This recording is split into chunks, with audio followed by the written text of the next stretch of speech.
అందరికీ ప్రభు అయిన యేసుక్రీస్తు నామమున వందనాలు తెలియజేస్తున్నాను. ఉదయకాల సమయంలో ఈ యొక్క యేసే మాటగా ఉన్నటువంటి ఈ యొక్క కార్యక్రమానికి జాయిన్ అయిన మీ అందరికి కూడా మరి శుభములు వందనాలు తెలియజేస్తున్నాను. ఈ కార్యక్రమాన్ని ప్రారంభించుకునే ముందుగా చిన్న ప్రార్థనతో మనం ప్రారంభించుకుందాం. ప్రేమగల తండ్రి యేసే వందనాలు. ఉదయకాల సమయంలో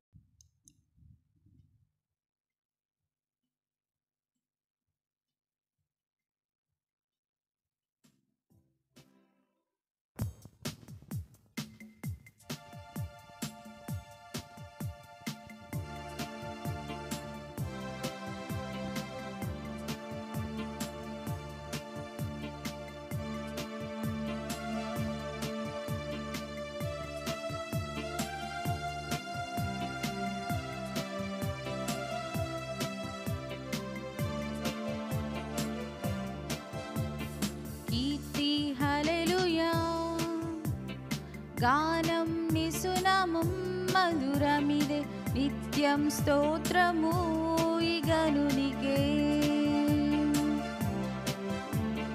కీర్తి హల్లెలూయా గానం నిసునామం మధురమిదే నిత్యం స్తోత్రము ఇగనునికే.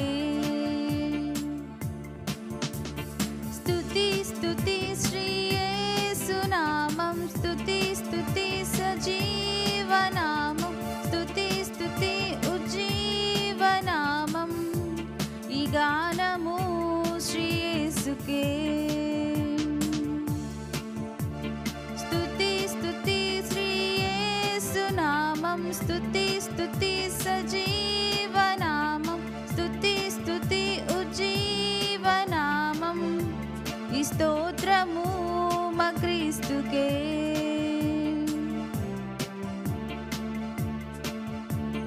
క్రీస్తుని వేడగా మార్గం తానేగా సత్యం రూఢిగా జీవం నీయగా. క్రీస్తుని వేడగా మార్గం తానేగా సత్యం రూఢిగా జీవం నీయగా. స్తుతి స్తుతి శ్రీ యేసునామం స్తుతి స్తుతి సజీవనామం స్తుతి స్తుతి ఉజ్జీవనామం ఈ గానము శ్రీ యేసుకే. స్తుతి స్తుతి శ్రీ యేసునామం స్తుతి స్తుతి సజీవనామం స్తుతి స్తుతి ఉజ్జీవనామం ఈ స్తోత్రము మా క్రీస్తుకే. కీర్తి హల్లెలూయా గానం యేసునామం మధురమిదే నిత్యం స్తోత్రము ఇగనునికే. హల్లెలూయా గానం యేసునామం మధురమిదే నిత్యం స్తోత్రము ఇగనునికే.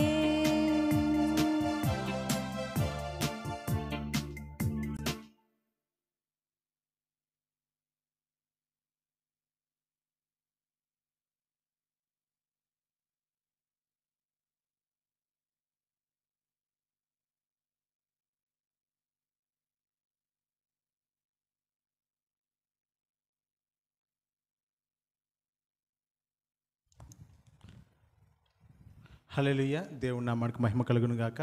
ఉదయకాల సమయంలో యేసే మాటగా వినడానికి సిద్ధపడిన మీ అందరికి కూడా కృతజ్ఞతలు తెలియజేస్తున్నాను.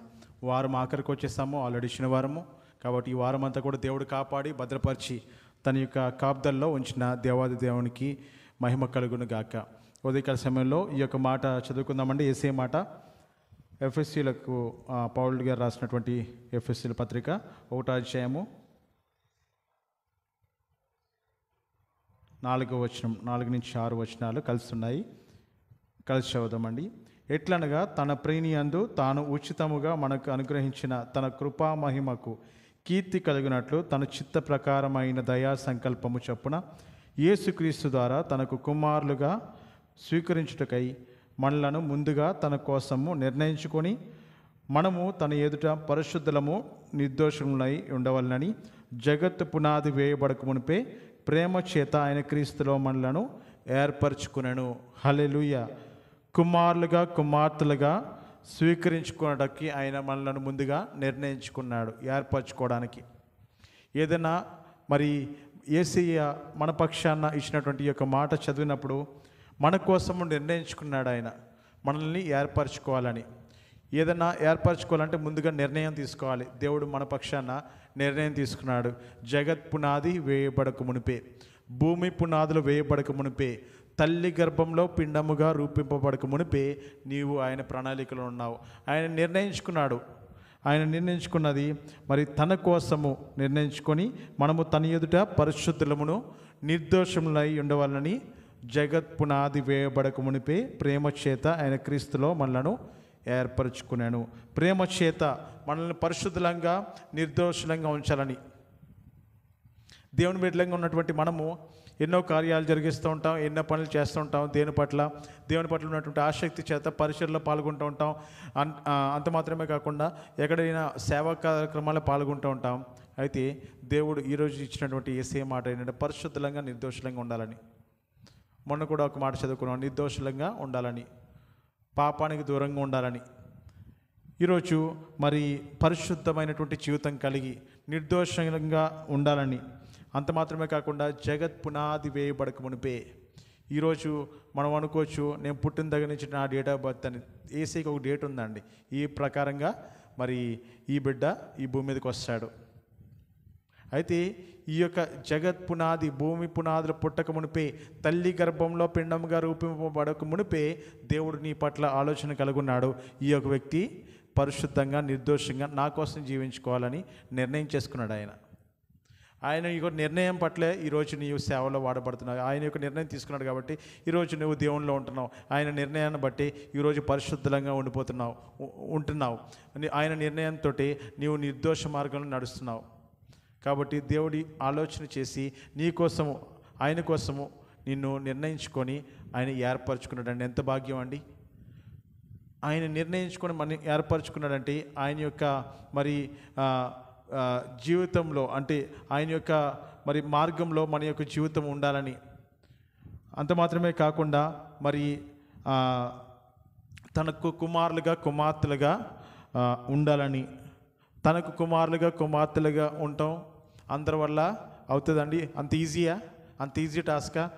అయితే దేవుడు అంటున్నాడు, మరి రాజులకు రాజు, ప్రభులకు ప్రభు అయినటువంటి యేసుక్రీస్తు వారు అంటున్నారు, భూరాజులందరికంటే పైన ఉన్నటువంటి మహారాజు, దేవతలకు అందరికంటే పైన ఉన్నటువంటి మహాదేవుడు. ఆ యొక్క దేవాది దేవుడు సెలవిస్తున్నాడు, నాకు కుమారులుగా కుమార్తెలుగా ఉండాలి మీరు. నాకు కుమారులుగా కుమార్తెలుగా ఉండి మరి పరిశుద్ధంగా నిర్దోషంగా ఉండాలని దేవుడు సెలవిస్తున్నాడు. ఎంత గొప్ప ధన్యత అండి! ఈరోజు ఈ యొక్క వాక్యాన్ని వింటున్నటువంటి మనము పరిశుద్ధంగా జీవించాలని, నిర్దోషమైనటువంటి మనసు, నిర్దోషమైనటువంటి మార్గము కలిగి మనము ఆ యొక్క మార్గంలో ఉండాలని. అంత మాత్రమే కాకుండా మరి దేవుని యొక్క ఆలోచన ప్రకారం జగత్ పునాది వేయబడక మునిపే నిర్ణయించుకొని ఏర్పరచుకున్నాడండి. ఆ యొక్క నిర్ణయంలో మనం కూడా ఉన్నామంటే మరి అనేక మంది పిలువబడతారు, కానీ ఏర్పరచబడిన వారు కొందరు అన్నట్టుగా ఆ యొక్క నిర్ణయంలో మనం ఉన్నామంటే ఎంత భాగ్యం అండి! ఈరోజు ఆ యొక్క యేసయ్య నిర్ణయంలో, యేసయ్య ఏర్పరచుకున్నటువంటి కుటుంబంలో నువ్వు ఉన్నావంటే, యేసయ్య కుటుంబంలో నీవు ధన్యుడివే. నీవు నిత్య నివాసానికి, నిత్య రాజ్యానికి వారసుడివే.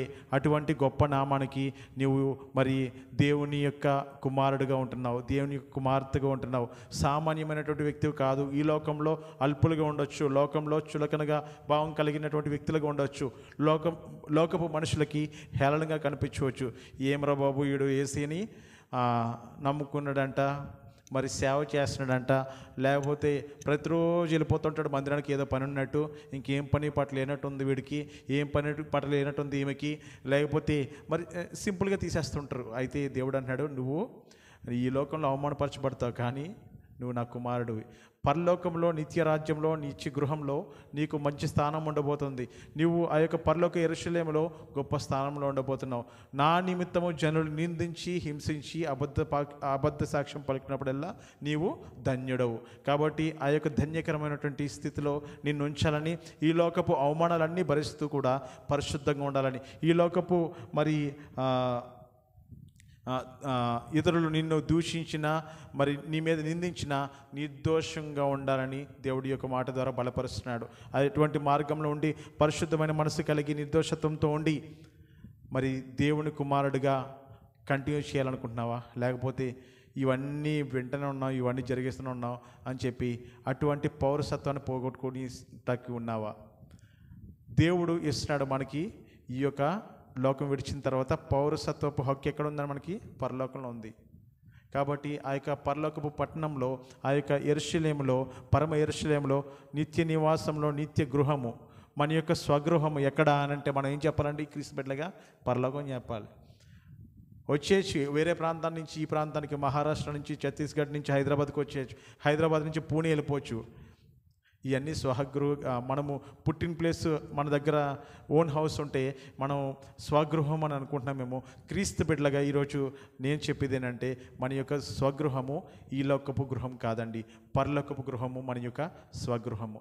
ఆ యొక్క నామంలో, ఈ యొక్క నామంలో ఉన్నటువంటి మనందరికీ కూడా దేవుడు తన యొక్క సంకల్పం చొప్పున నిర్ణయించుకొని ఏర్పరచుకొని మనకి ఒక నిత్యత్వంలో ఉంచాలనేది ఆయన యొక్క మరి మాటగా మనం వింటున్నాం. కాబట్టి యేసు యందు విశ్వాసం ఉంచి, యేసు యందు మరి మనము బలపడుతూ, ఇతరుల్ని బలపరుస్తూ, పరిశుద్ధ మార్గంలో ఉంటూ, నిర్దోషత్వంతో ఉంటూ, దేవునికి కుమారులుగా కుమార్తెలుగా ఉంటూ ముందుకు కొనసాగించాలని ఆలోచన కలిగిన మీ అందరి పక్షాన, మనందరి పక్షాన దేవుడు మనల్ని దీవించునుగాక. ఆయన యొక్క ప్రేమలో మనల్ని ఏర్పరచుకున్నాడు. అందుకోసం లాస్ట్ మాట చదివినప్పుడు పౌలు గారు రాసినటువంటి ఎఫెసీయుల పత్రిక 1వ అధ్యాయము 4వ వచనం లాస్ట్లో చదివినప్పుడు, ప్రేమ చేత ఆయన క్రీస్తులో మనలను ఏర్పరచుకున్నాడు. ఆయన ప్రేమించాడు. ఎంతగా ప్రేమించాడు అంటే ఆయన యొక్క మరణము పొందినంతగా మనల్ని ప్రేమించాడు. ఆ యొక్క శిలువ యాగము, శిలువ త్యాగము చేయనంతగా మనల్ని ప్రేమించాడు. ఎవరు చేస్తారండి?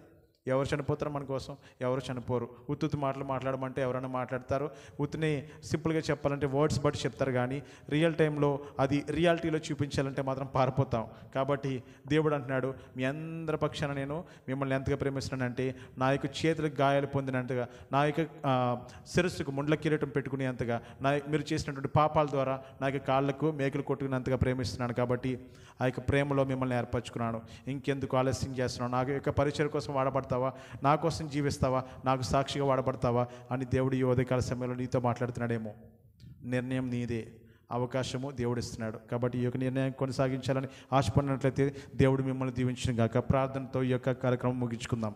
ప్రేమగల తండ్రి, గొప్ప దేవ, వందనాలు ఇస్తే ఉదయకాల సమయంలో ఎఫెసీయుల పత్రిక 1వ అధ్యాయం 4వ వచనం ప్రకారం జగత్ పునాది వేయబడక మునిపే మీరు మమ్మల్ని నిర్ణయించుకొని ఏర్పరచుకొని మీ యొక్క ప్రేమలో మమ్మల్ని ఏర్పరచుకున్నారని ప్రభావ మీ యొక్క వాక్యం ద్వారా తెలియజేస్తున్నారు. అంత మాత్రమే కాకుండా కుమారులుగా కుమార్తెలుగా ఉండటానికి మాకు ఇచ్చినటువంటి భాగ్యాన్ని బట్టి వందనాలు. ఈ యొక్క విశ్వాస యాత్రలో, ఈ యొక్క లోకపు యాత్రలో మా యొక్క స్వగృహానికి, పరలోకపు గృహానికి చేరేంత వరకు కూడా మీ అందు విశ్వాసం ఇచ్చి ఈ యొక్క జీవిత యాత్ర అంతా కూడా కొనసాగి కృప దయచేస్తామని, పరిశుద్ధంగా నిర్దోషమైనటువంటి మనసు కలిగి మేము ఈ లోకంలో జీవించి కృపను దయచేస్తామని మా అందరితో మాట్లాడుతూ వచ్చినందుకు వందనాలు సూత్రాలు చేయించుకోవడం దీవించి బలపరచమని, ఈ రోజంతా కాపాడమని, మా యొక్క బిడ్డలందరూ కూడా ఎవరైతే లైవ్గా వింటున్నారో, ఎవరైతే ఆన్లైన్గా వింటున్నారో ఈ యొక్క మాటలన్నీ కూడా విని బలపరచబడి ప్రభా మరి వారికి వారు సిద్ధపాటు కలిగి రేపటి రోజున ఆదివారం కోసం వారు కూడా సిద్ధపాటు కలిగి మీ యొక్క మందిరం ఆలయంలో వెళ్ళి కృపను దయచేస్తున్నామని, మిమ్మల్ని ఆరాధించి కృపను దయచేస్తున్నామని, ఈ వారం అంతా కూడా కాచి కాపాడినందుకు వందనాలు. ఈ యొక్క శనివారం వరకు మమ్మల్ని మీ రేపు రోజున వరకు మమ్మల్ని సిద్ధపరచబోతున్నందుకు వందనాలు. ఎవరు కూడా ప్రభా మరి ఆలస్యం చేయకుండా వారి వారి మందిరాలకు వెళ్ళి మిమ్మల్ని ఆరాధించి కృపను దయచేస్తున్నామని, ఎవరు కూడా మరి సమయాన్ని మరి సద్వినియోగం చేసుకునే విధంగా మా బిడ్డలందరికీ దయచేస్తున్నామని, మీకు కృపగల హస్తాలకి అప్పచెప్పుకుంటూ మంచి ఆరోగ్యాలు దయచేస్తున్నామని, అలాగే ప్రభా మరి ఎవరైతే ఈ యొక్క మాటల ద్వారా బలపరుస్తున్నారో, ఎవరైతే యేసయ్య మాటతో బలపరచబడుతున్నారో వారందరినీ కూడా దీవించి ఆస్వాదించమని, ప్రతి ఒక్క ఆశ తీరుస్తున్నామని, మీ చిత్తంలో వారిని నడిపిస్తున్నామని యేసుక్రీస్తునామని వేడుకుంటున్నాం తండ్రి, ఆమెన్. అందరికీ ప్రైజ్ లార్డ్ అండి. God bless you all. Thank you so much. వారం ఆఖరికి వచ్చేసాం, శనివారము, రేపటి రోజు ఆదివారము. ఇంకా 2 వారాలు మనము కొత్త సంవత్సరంలోకి ఎంటర్ అయిపోతున్నాం. లాస్ట్ వారంలో ఉన్నాం కాబట్టి మరి మనము కూడా మరి ఏదైతే దేవుని ఎదుట లాస్ట్ ఇయర్ మనం ప్రామిస్ చేస్తూ వచ్చామో, వాగ్దానాలు చేస్తూ వచ్చామో, నిజంగా ఆ యొక్క కార్యక్రమాల్లో మనం ఉన్నామా లేమా?